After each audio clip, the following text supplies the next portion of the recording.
Ang bibi mo at ang bibi ko. Love you! Love you, pare. Bibo! Bibo! Yes, friend! Ako'y nagbabalik, DJ B-Boy Bibo, para sa ating tuloy-tuloy na BB Time tungkol sa usaping utang na loob.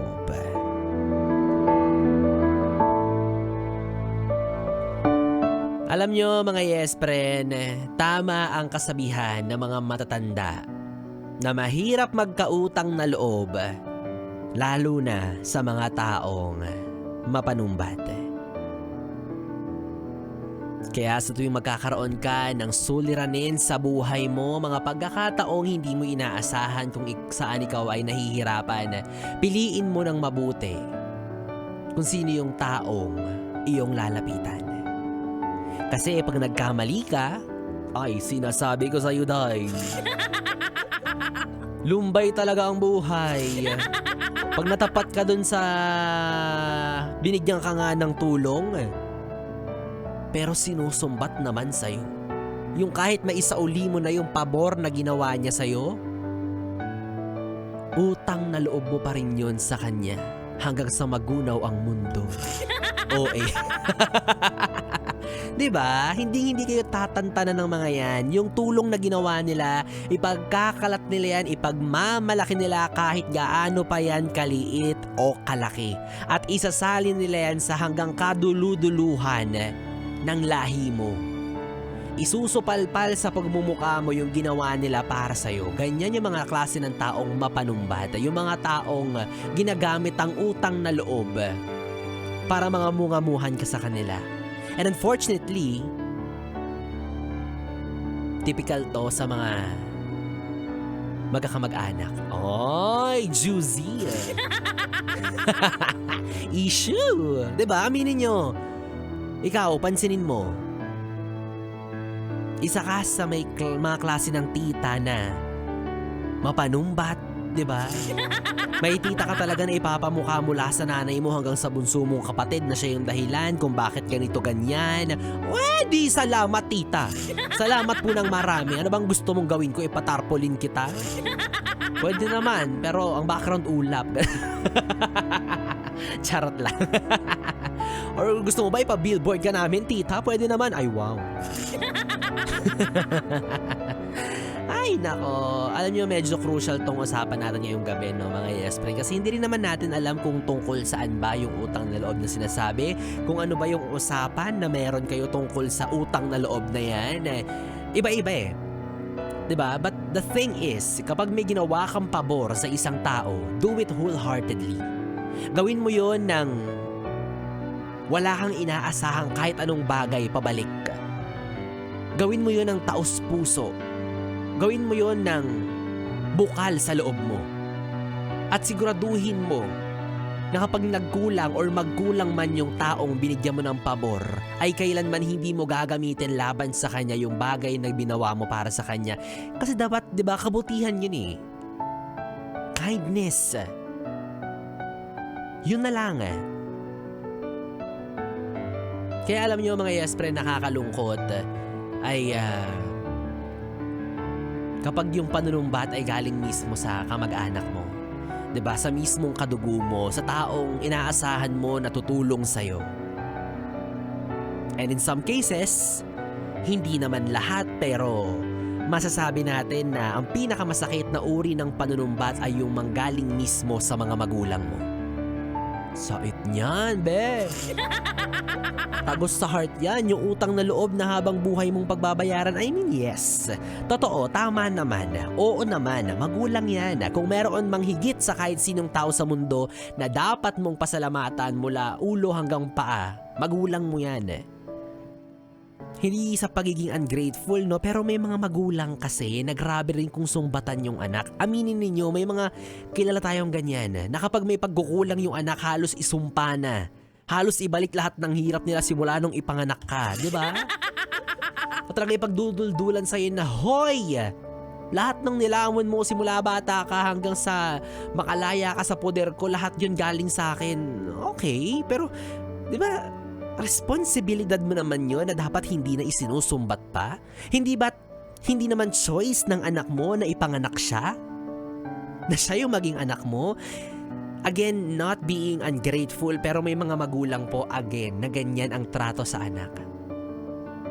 Hindi ba't obligasyon naman talaga nila gawin yun? Kasi sila ang may gusto nun. Kayo ang gumawa sa bata. Again, for the end time and trying to be sensitive, hindi ko po nilalahat, 'di ba? May mga magulang talaga na sobrang responsable sa pagpapakamagulang, and I salute you all. Mahirap maging magulang. Hindi ko alam yung feeling na magulang, ha? Hindi pa. Baka sabihin niya, bakit B-boy, may anak ka na ba? Marami akong pinapagatas. Charot. 'Di ba? Hindi ko alam yung pakiramdam, but seeing other parents na ginagawa ang best nila para makapagpalaki ng isang matino, maayos, marangal na tao, I know it is hard. Sobrang hirap niyan. Tuta nga ang hirap ng palakihin eh. Tao pa kaya. Kaya again, saludo po para sa mga magulang na responsable sa kanilang mga anak at responsable bilang ina or ama. Pero hindi nito mako-cover. Hindi nito mai-invalidate yung pakiramdam ng mga anak na unfortunately natapat sa magulang na medyo sabihin na natin, ayaw ko mag-talk, baka may matamaan, may umiyak. Diba? Sabihin na natin na medyo pabaya? If that's the term, hindi ko alam. For lack of a better term, yun siguro, yung naisip ko, top of mind. Yung mga, diba, magulang na, wala lang, nag-anak lang, gusto ko lang, parte ng buhay ko, circle of life, bakit? Diba? Kaya, nakakatuwa pa rin talaga yung mga magulang na, ikaw, kung narinig mo at feeling mo, responsable kang magulang, alam mo na ikaw yung tinutukoy ko, pero pag yung opposite, di umilag ka na lang, ha? Sorry na. Sorry na kung ikaw yung tinutukoy ko na magulang na pabaya, pero alam ko naman, bilang isang magulang, you guys are trying your very, very, very best para maging magulang, no? Pero may iilan talaga, sorry, na hindi. Yung mga magulang na magpapalaki ng anak, magpapaaral, at hihilingin na maging successful, hindi para sa kanila, hindi para sa kanila bilang magulang, kundi para sa kinabukasan mismo ng anak nila. Saludo po kami sa inyo. Saludo ako sa inyo. Ganyan ang tamang mindset ng magulang, di ba? I will grow a child. I'll make this a bright one person, diba? Gagawin ko siyang pinakamatino, pinakamatalino, pinakamagaling, pinakamahusay, pero hindi perpekto. At least mabuting tao. At para maging successful siya at marami siyang maiambag sa mundo. At kung ano man yung maging kahihinatnan niya, para sa kanya na yun. Diba? Ganun dapat. Pero kung ikaw yung tipo na nag-anak at ituturing mo lang silang investment, ito na, ilag-ilag na. Ilag, dali. 3, 2, hindi kayo ilag. Di wag, pakinggan mo to. Di ba yung mga magulang na gagawing investment ang mga anak? Diyos ko po, di ba? Sana kumuha ka na lang ng insurance. O mas mura-mura naman siguro yun kaysa mag-anak, di ba? Kaysa naman isumbat-sumbat mo pa na, mahal ang gatas mo, S26 nung pinanganak kita. Wow. Sana pinag-mik-mik mo na lang ako para wala akong naririnig sa'yo. Charot. Charot lang. Diba yung mga sinasabi na mag-aanak ako para balang araw maging successful siya ang mag-aahon sa akin sa hirap. Siya ang gagawa ng mga pangarap kung hindi ko nagawa. I mean, okay. Let's be realistic na siguro somehow maiisip mo talaga na sana yung anak mo maging ganun, maiahon ka sa hirap, pero sana wag naman yun yung goal. Sana wag mo naman ipasa sa anak mo yung mga bagay na hindi mo nagawa noon. I mean, yung mga frustration mo, di ba? Tapos wala ka namang gagawing effort para ma-achieve niya yun. Hindi ka naman naging mahusay na guardian noong mga panahon nag-aaral siya. Hindi ka supportive kapag may mga school activities siya. Wala kang pakialam kung may baon siya o wala. Wala kang pakialam kung gusto yung uniforme niya. Tapos gusto mo balang araw maging successful siya tapos buhat ka. Diba? Come to think of it, kung talagang responsable kang magulang at hihilingin mo lang na purong Sana lumaki ang anak ko na successful para maging maganda ang kinabukasan niya. Hindi mo na kailangang idamay yung sarili mo kasi pag lumaki yung bata na responsable sa pangangalaga mo, matik yun. Gagawin niya yun. Kasi nakita niya yung effort mo. Na-appreciate niya yung mga bagay na ginawa mo nung pinapalaki mo siya. Kung saan niyang gagawin yun. Hindi yun minamandate, hindi yun inuutos, 'di ba? Hindi yun pinipilit. Kaya alam nyo, sa totoo lang po, no, mahirap itimbang to eh. Mahirap balansehin yung usapan natin ngayong gabi. Magulang, anak, 'di ba? Marami sa atin, for sure, or lahat tayo alam ang pakiramdam ng pagiging anak, pero hindi pa tayo lahat alam yung pakiramdam ng pagiging magulang. Pero, di ba, as early as now, if you're gonna plan to have a family, please be a responsible parent. Huwag yung nag-anak ka lang kasi, sabi kasi ng tita ko, 27 na ako, dapat mag-anak na ako. Sige na nga. Sabay buka ka. Tapos hindi na alam ko anong gagawin dun sa bata. Walang plano.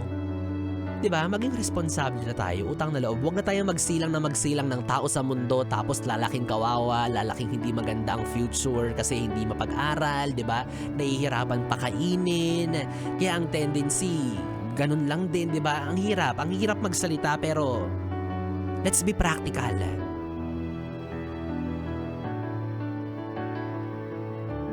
Kaya para sa usapan natin ngayong gabi, ikaw kung feeling mo hindi na healthy sa'yo yung mga tao sa paligid mo, kaibigan, kamag-anak, katrabaho, I think it's very, very okay to move away from them. Again, disclaimer, hindi ko po nila lahat. 'Di ba? Hindi ko po sinasabing applicable ito sa lahat ng sitwasyon. Case to case pa rin po ito. And again, I want to take this time to again salute all the parents na responsable. At para sa mga hindi, awit sa'yo. Kawawi sa'yo, be. Charot. Ay nako, siguro sa mga oras na ito, marami ang napapataas ang kilay. Pero wag nating i-invalidate yung pakinamdam ng mga taong, di ba? Umay na, sawang-sawa na, pikang-pika na marinig yung mga sumbat na nanggagaling mismo sa mga taong ginagawa yung obligasyon nila para sa kanya, di ba? Tama na.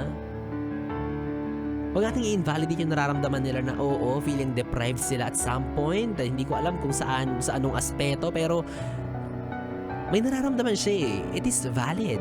Diba? Kaya kung ganitong usapin rin lang, medyo again, hindi to maidadaan sa timbang. Hello, utangan ng Pilipinas, pahirapan ng mabayaran.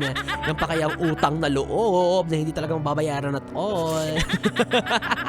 Diba? Kahit bayad ka na, isusumbat pa rin sa'yo. Kaya ikaw, yes friend, bottom line ng ating usapan, simple lang. Kapag gumawa ka ng isang bagay para sa iyong kapwa, siguraduhin mong bukal ito sa iyong kalooban at bunga ito ng iyong kabutihan. Period.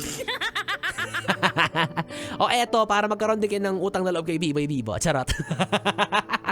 O hindi, walang panunumbat to. Eto na, i-anunsyo ko na kung sino nga ba ang mga mapapalad, masisuwerteng nanalo ngayong araw ng tig 500 piso para sa ating ACS! Pera lang yan! ACS! Pera lang yan! ACS! Actually, wala kayong utang na loob sa amin. Utang na loob namin sa inyo na nakikinig kayo sa amin. Yes! Bumawi! Yes, friend, araw-araw po ay namimigay kami ng 4 na tig 500 piso. Kaya naman sumatotal, 2,000 piso po ang ipinamimigay namin dito araw-araw. Mula po yan sa programa ni Rico Pañero, Sexy Megan, Maria Morena at Laika Barista. At ngayong araw nga po, March 23, ito na ang listahan ng mga masiswerteng nanalo para sa ating ACS. Pera lang yan. Congratulations, Rosalie Malinaw, Dory Guillermo, Charles Bate, Tenga, Patricia May Amangon. Ikaw, yes friend, kung gusto mo ring makatanggap ng 500 pesos, ituloy-tuloy mo lang ang pakikinig, pakikitutok sa 101.1 Yes FM at syempre, gaya ng lagi kong lambing, baka naman, o sige, utang na loob ko na sa'yo to. Pag ginawa mo to, utang na loob ko na sa'yo to forever. O, inong forever? Diba? I-follow mo lang si B-Boy Bibo sa kanyang social media accounts sa Facebook, Instagram, TikTok, or X. Kahit alin dyan, kahit isa lang. Pero pwede namang lahat din kung masipag at may internet pa kayo. Follow mo ako ha, DJ B-Boy Bibo, DJ B-I-B-O-Y, B-I-B-O. At syempre, dapat ituloy-tuloy mo lang din ang pagtangkilik sa mga produkto ng ACS Manufacturing Corporation tulad ng Pride Detergent. At malay mo, ikaw na ang susunod na mananalo para sa ating ACS. Pera, pera, pera, pera lang yan! ACS. Pera, pera, pera, pera lang yan! ACS.